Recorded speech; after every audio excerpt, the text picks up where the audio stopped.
আসসালামু আলাইকুম। আমি অ্যাডভোকেট আনিস ইকবাল আবার একটা নতুন ভিডিও নিয়ে আপনাদের কাছে সতর্ক বার্তা নিয়ে যে কোনো হাজব্যান্ড ওয়াইফের মধ্যে গন্ডগোল বা এতটা পরিমাণে গন্ডগোল হয়ে গেল যে সেটা কোর্ট অবধি ছুটে গেল, কোর্ট পর্যন্ত ছুটে গেল ওয়াইফ, সেখানে গিয়ে মামলা করলো হাজব্যান্ডের উপরে এবং হাজব্যান্ডের বাড়ির ওপরে, শ্বশুর বাড়ির ওপরে। তো সেক্ষেত্রে অনেক ক্ষেত্রে কি হয় যে যখন স্ত্রী মামলা করলো, হাজবেন্ডকে কোর্ট ডেকে পাঠাবে, সমন আসে, সেই সমন অনেক হাজবেন্ড নিতে চায় না, যে কি হবে, আমি নেব না, আমি যাব না, দেখি কি করা যায়, কি করতে পারে, এরকম একটা ধ্যান ধারণা নিয়ে হাজবেন্ড বসে থাকে। এখন আইন তো আইনের পথে চলবে, এগোবে, আপনার কথাই আমার কথাই তো বসে থাকবে না, কোর্টের একটা দাম আছে সময়ের। তো সে ক্ষেত্রে কি হয়, যখন হাজবেন্ড এই সমনটা রিজেক্ট করবে নিতে, যে আমি নেব না, বা নানা রকম বাহানা দিচ্ছে, আজ বাড়িতে নেই, আজ আমি এখানে নেই, অন্য কেউ নিতে পারবে না, আমি বাইরে আছি, বা হয়তো বাড়িতে থেকেও আমি নিলাম না, সেক্ষেত্রে কোর্ট তখন এক্স পার্টি রান করে দেবে। ইন্টারিমের জন্য কেস চলাকালীন একটা অন্তর্বর্তী খোরপোশের মামলা করা যায়। সেক্ষেত্রে কি হয়, স্বামীকে বা স্বামীর কথা না শুনেও কোর্ট কিন্তু স্ত্রীর খোরপোশ বেঁধে দিতে পারে, অর্ডার করে দিতে পারে যে আমি সমন পাঠিয়েছিলাম, আপনি আসেননি, আপনাকে আমি শুনতে চেয়েছিলাম। কোর্ট এই জন্যই তো ডাকে যে আপনি আসুন, এসে আপনার বক্তব্য আপনি কোর্টকে জানান। ঠিক আছে, এবার উনি কি করলেন হাজবেন্ড, যে আমি যাব না, দেখি কি করা যায়, কতদিন ওকে ফাঁসিয়ে রাখবো, ঝুলিয়ে রাখবো। কিন্তু এই জিনিসগুলো হয় না, কোর্ট চলে কোর্টের পথে।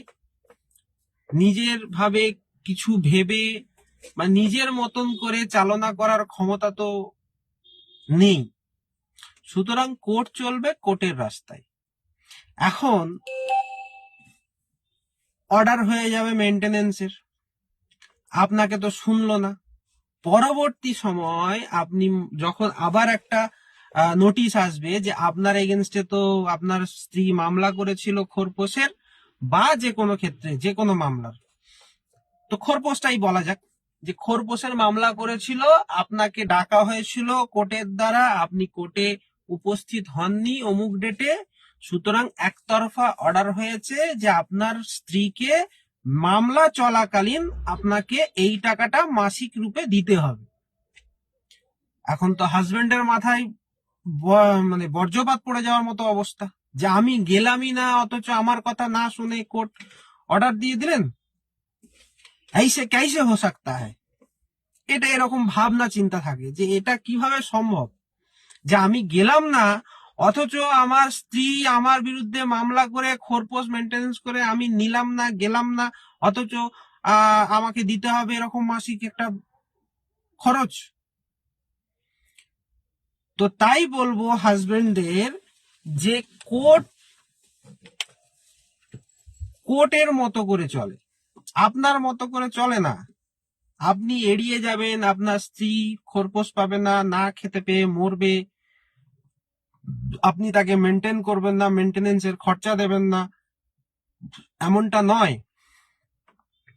আপনাকে কোর্ট যখন ডেকেছে, আপনাকে কোর্টে যেতে হবে, গিয়ে সেখানে আপনি আপনার বক্তব্য রাখবেন অবশ্যই। আপনাকে কোর্ট বলবে আপনার বক্তব্যটা আমাকে দিন, তারপর আমি হিয়ারিং করব দুপক্ষের কথা শুনে। তারপর আমি হিয়ারিং শুনবো, তারপরে অর্ডার হবে। কিন্তু হাজবেন্ড পক্ষ ভাবে যে না, কটা দিন দেখি, তারপরে যাব, খুব মজা নেয় বসে বসে। কিন্তু এমনটা বাবা ঘটে না, এমনটা হয় না। ঠিক আছে, যত তাড়াতাড়ি সম্ভব সমন পাওয়ার পর সেই যেই ডেটটা উল্লেখ থাকে সেই ডেটেতে হাজির হতে হয়, না হলে সর্বনাশ আপনি ডেকে আনেন। আপনার নিজের দোষে নিজেই আপনি সর্বনাশী, শেষে কি হয়, সর্বহারা হয়ে ঘুরে বেড়ায়। ঠিক আছে, পরবর্তী সময় যখন যাবেন তখন হয়তো দেরি হয়ে যায়, অনেকটাই দেরি হয়ে যায়, কিন্তু ওই মেনটেনেন্সটা আপনাকে দিয়ে যেতে হবে। আপনি যে পরবর্তী সময় গেলেন, গিয়ে বলবেন যে আমাকে না শুনে আপনি অর্ডার দিয়ে দিয়েছেন, কাইন্ডলি শুনুন আমার ঘটনা, না বাবা, হবে, শোনা হবে, কিন্তু আপনার যে অর্ডারটা হয়ে গেছে ইন দ্য মিন টাইম, এই খরপোশটা আপনাকে প্রত্যেক মাসে চালিয়ে যেতে হবে। যদি আবার মনে হয় যে না, এমনটাও ঘটে যে না আমি খরপোশ দেব না, আগে মামলা শেষ হোক, মামলা শেষ হতে হতে তো সে তো বছর ঘুরবে, কিন্তু মামলা চলাকালীন যে ইন্টারিম পিটিশন করে যেটা অর্ডারটা নিয়েছে মেয়েটার পক্ষে, সেই মেনটেনেন্সের টাকাটা আপনাকে দিতে হবে, এটা বাধ্যতামূলক। যদি না দেন তাহলে কি হবে? যদি না দেন আপনার বিরুদ্ধে ওয়ারেন্ট জারি হবে।